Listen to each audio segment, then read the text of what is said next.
The desert wind carried secrets across the mesa, secrets that whispered of storms brewing beyond the horizon. And in the small trading post of Copper Ridge, Arizona, Meadow Ashford stood at her window, watching the sky darken with an unease that had nothing to do with the weather. She had been alone for 3 years now. 3 years since her husband's mining accident had left her to run the trading post by herself. 3 years of proving to the rough men and weathered women of this frontier town that she could handle their business, their respect, and their occasional contempt with equal grace. But tonight felt different. The air itself seemed to hold its breath. The bell above her door chimed as the last customer of the day stepped inside. Meadow didn't look up from her ledger at first. She recognized the soft footfalls, the careful way the person moved through her shop without disturbing anything. "Evening, Joseph," she said, finally raising her eyes to meet those of the Apache man who visited her store twice each week. Always polite, always paying in silver coins that caught the lamplight like small moons. Always leaving with supplies that suggested he lived alone in the wilderness beyond the town's edges. Joseph Cropped Feather nodded once, his dark hair falling across his shoulders. He wore simple clothes, denim and cotton that could belong to any man in these parts. But there was something in the way he carried himself that spoke of older traditions, ancient strengths. "Storm coming," he said, his voice carrying the weight of certainty. "Bad one." Meadow looked past him toward the window. The sky had turned an ominous shade of green, the kind of sky that promised more than rain. "The weather's been strange all week," she agreed. "But storms pass." Joseph's eyes met hers, and she saw something there she had never noticed before. Concern, not for himself, but for her. "This one won't," he said simply, as if summoned by his words. The first rumble of thunder rolled across the desert. It was different from ordinary thunder, deeper, more menacing, the kind of sound that seemed to come from the earth itself rather than the sky. Meadow felt a chill run down her spine. She had lived in Arizona long enough to respect the power of desert storms. Flash floods could turn dry creek beds into raging torrents in minutes. Wind could strip the paint from buildings and send tumbleweeds flying like cannonballs. Lightning could split the sky and the ground with equal fury. "I'll be fine," she said, though she wasn't entirely sure she believed it. "The trading post has weathered plenty of storms." Joseph moved closer to the counter, close enough that she could see the concern deepen in his eyes. Close enough that she caught the scent of sage and leather that always seemed to surround him. "Your husband built this place strong," he said, "but not strong enough for what's coming." The words hit her like a physical blow, not because they were cruel, but because they were true. Thomas had built the trading post quickly, eager to establish their new life together. He had been a dreamer, not an engineer, a man who saw possibilities where others saw problems. The building was solid enough for daily use, but Meadow had always suspected it wouldn't hold against nature's full fury. Another rumble of thunder, closer this time. The windows rattled in their frames. "What would you have me do?" she asked. "I can't just leave. This place is all I have." Joseph was quiet for a long moment. Outside, the wind began to pick up, sending dust devils dancing across the main street of Copper Ridge. The few other people still outdoors hurried toward their homes, pulling their hats down against the growing breeze.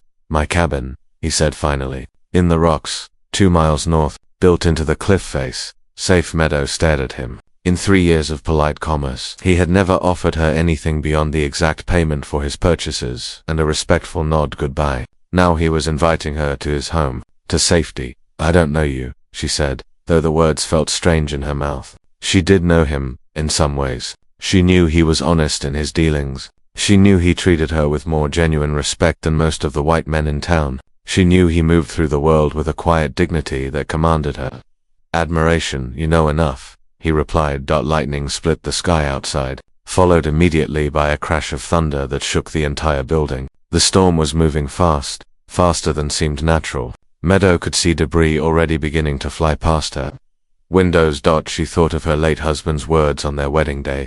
"Sometimes, Meadow, you have to trust people before you understand them completely. Sometimes that's the only way to survive. I need to pack some things," she said. Joseph nodded quickly as Meadow hurried to gather essentials: food, water, a few precious photographs.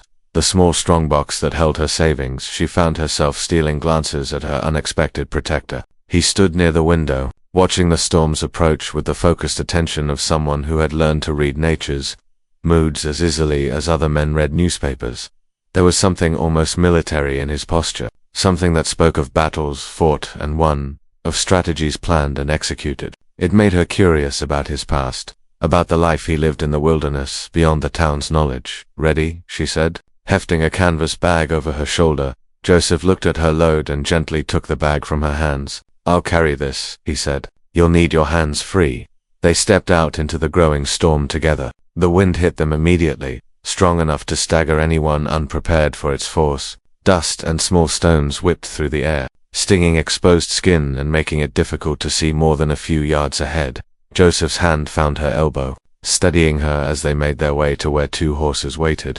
A sturdy bay mare she recognized as belonging to the livery stable, and a magnificent black stallion she had never seen before, but which could only belong to Joseph.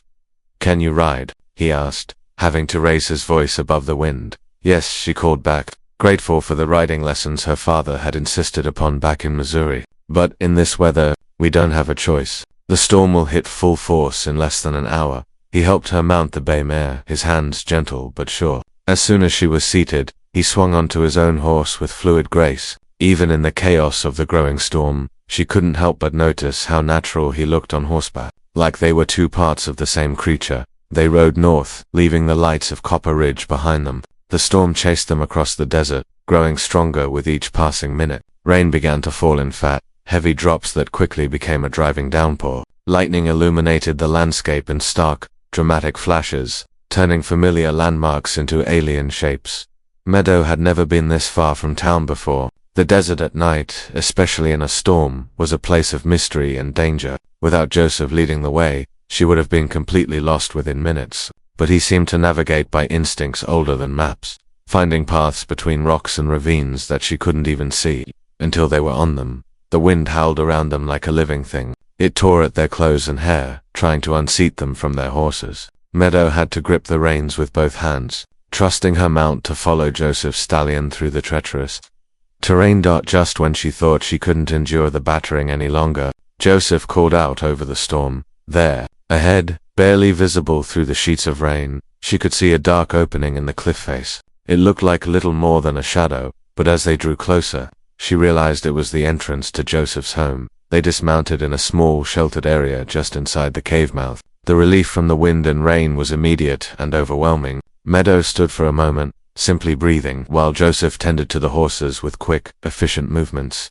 Come, he said, taking her bag in one hand and a lantern in the other. Deeper inside, away from the storm, the cave was larger than she had expected. Much larger. As Joseph lit the lantern and led her further into the rocky depths, she saw that what appeared to be a simple cave from outside was actually an elaborate dwelling carved into the living stone.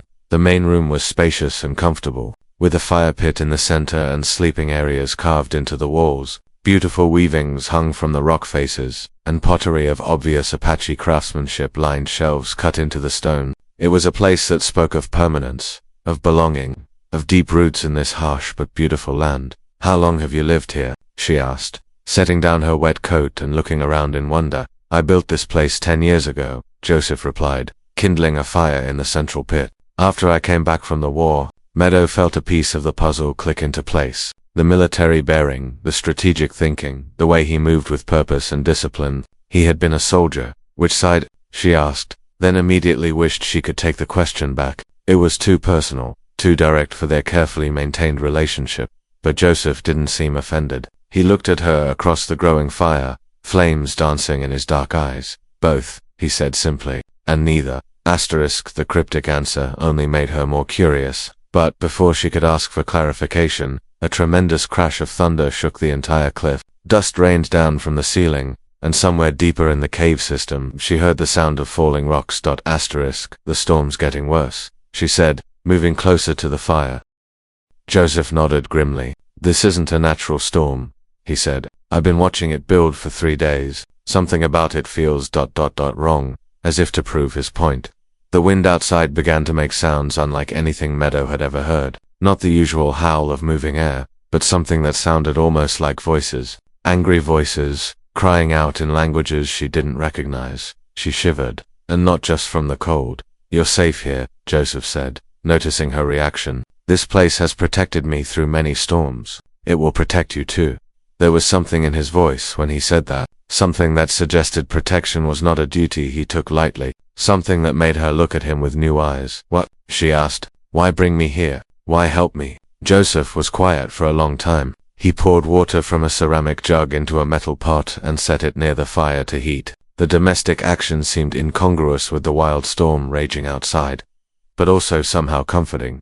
"You've been alone for 3 years," he said finally. "I've watched you build a life from nothing. Watched you face down men twice your size when they tried to cheat you. Watched you help families who couldn't pay their full bill. You have strength, but even the strongest people shouldn't face everything alone." The simple honesty of his words took her breath away. She had thought she was invisible in her struggles, unnoticed in her small triumphs and daily defeats. But he had been watching. He had seen her. "I've been watching you too," she admitted. "Wondering about you, about why a man with your intelligence and dignity chooses to live alone in the wilderness." Joseph smiled at that. The first real smile she had ever seen from him. It transformed his face, revealing warmth and humor she had never suspected. "Maybe we were both alone because we were waiting," he said.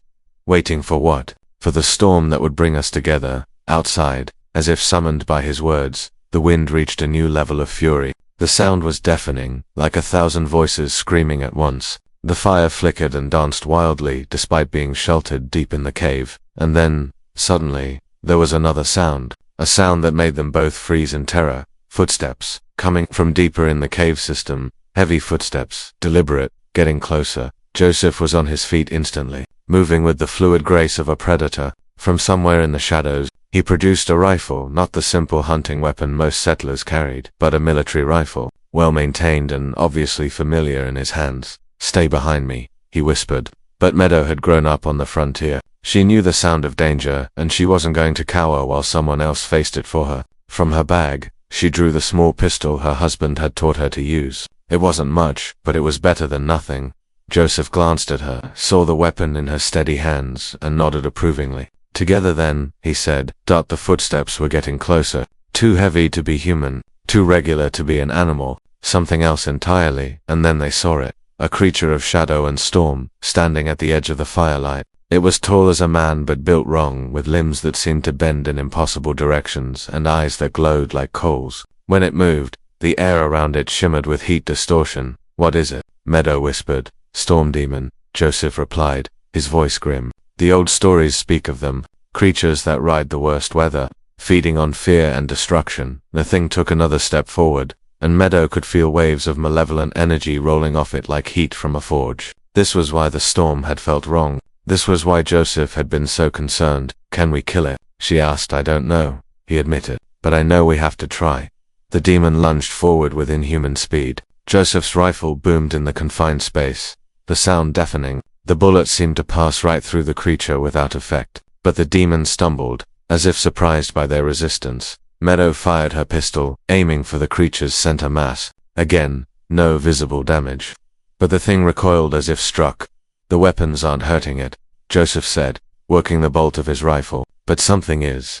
The demon circled them, staying just outside the circle of firelight. Its glowing eyes never left them, and Meadow could feel its hunger like a physical presence. It wanted their fear, their despair, their hope. It wanted to consume everything that made them human, but she wasn't afraid. Not really. Standing here beside Joseph, facing this impossible threat together, she felt more complete than she had in years. Whatever this thing was, whatever it wanted, they would face it together, and that's when she understood. "It's not the weapons," she said suddenly. "It's us, together. It can't stand against us when we're together." Joseph looked at her, and in his eyes she saw the same realization, the same understanding. The demon fed on isolation, on fear, on the kind of despair that came from facing the world's horrors alone. But they weren't alone anymore.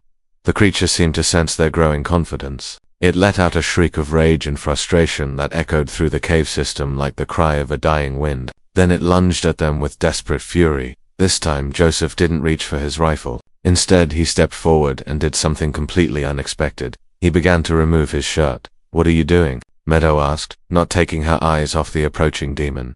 "Taking off my armor," he said, pulling the cotton fabric over his head. "My emotional armor, my fear of being vulnerable, my fear of trusting someone else with my heart." The demon stopped mid-lunge as if confused by this turn of events. Joseph's chest was bare now, revealing old scars that spoke of battles fought and survived. But more than that, it revealed his willingness to be completely open, completely vulnerable, in the face of ultimate danger. I spent 10 years hiding in this cave, he said, his voice carrying clearly through the stone chamber. 10 years afraid to trust anyone, afraid to love anyone, afraid that caring about someone would make me weak. But I was wrong. He reached out and took Meadow's hand. You make me stronger, strong enough to face anything, even this. The demon shrieked again, but this time the sound was weaker, more desperate. Meadow understood. She holstered her pistol and stepped closer to Joseph. I've been hiding too, she said, behind the memory of my dead husband, behind the safety of being alone, behind the fear that loving someone new would dishonor what I had. Before she looked into Joseph's eyes and saw her own courage reflected there. But love doesn't dishonor the past, it honors the future. The demon was backing away now, its form becoming less solid with each step. The storm outside was weakening too, the impossible wind dying down to more natural levels. Together, Joseph said, squeezing her hand. Together, she agreed. They stepped forward as one, and the creature of shadow and storm simply ...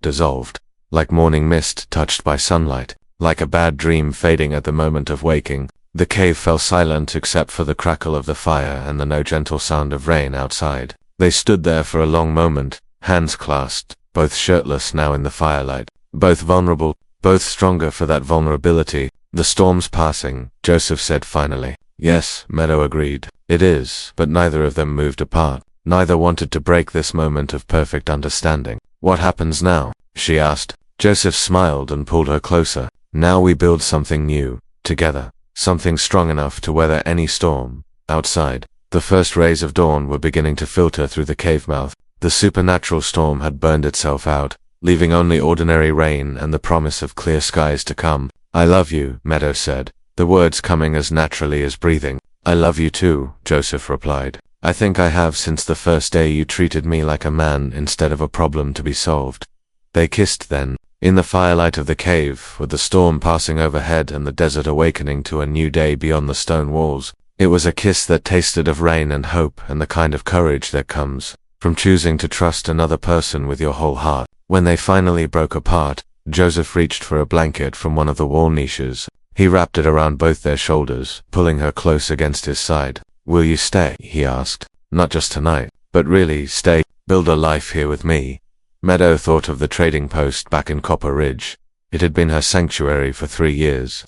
Her proof that she could survive alone. But survival wasn't the same as living. And really living required more than just weathering storms alone. Yes, she said, but I want to keep the trading post too. Make it a place where people can come for supplies, for help, for community. A place where no one has to face their storms alone.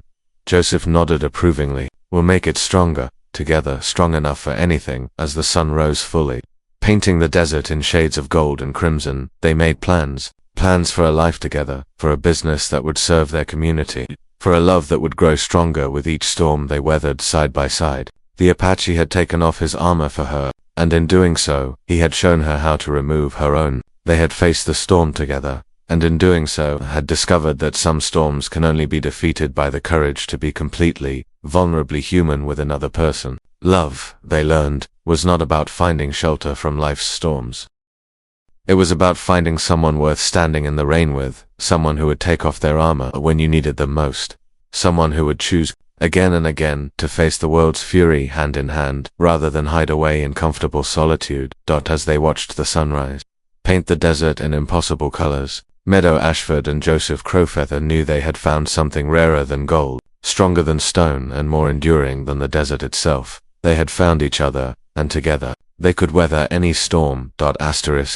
3 months had passed since the storm that changed everything. 3 months since Meadow Ashford had learned that some battles could only be won by choosing vulnerability over armor. 3 months since she and Joseph Crowfeather had faced down a creature of shadow and discovered that love was stronger than any supernatural fury. The trading post had never been busier. Word had spread throughout the territory about the couple who had weathered the impossible storm. Travelers came not just for supplies, but for the hope that radiated from the rebuilt store like warmth from a hearth. Meadow had been right about making it a place where people didn't have to face their troubles alone. But on this particular morning, as autumn painted the desert in shades of copper and gold, trouble was riding toward Copper Ridge with the persistence of a man who never forgot a debt. Meadow stood behind the counter, updating her ledgers while Joseph worked on reinforcing the building's foundation. They had decided to rebuild the trading post properly this time, strong enough to weather any storm, natural or otherwise. The sound of his hammer rang out steadily,